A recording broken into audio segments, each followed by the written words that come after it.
సంఖ్యాకాండము 12వ అధ్యాయము 1 నుండి 7 వచనాలు నేను చదువుతున్నాను. చూద్దాం, గమనిద్దాం. మోషే కూషు దేశపు స్త్రీని పెండ్లి చేసుకొని ఉండెను గనుక అతడు పెండ్లి చేసుకొని ఆ స్త్రీని బట్టి మిరియాము అహరోనులు అతనికి విరోధముగా మాట్లాడిరి. వారు మోషేతో మాత్రమే యెహోవా పలికించిన ఆయన మా చేతను పలికింపలేదా అని చెప్పుకొనగా యెహోవా ఆ మాట వినెను.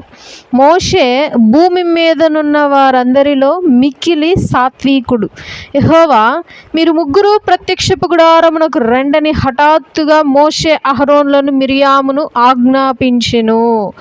ఆ ముగ్గురును రాగా యెహోవా మేఘస్తంభంలో దిగి ప్రత్యక్షపు గుడారము యొక్క ద్వారము నద్ద నిలిచి అహరోను మిరియాములను పిలిచి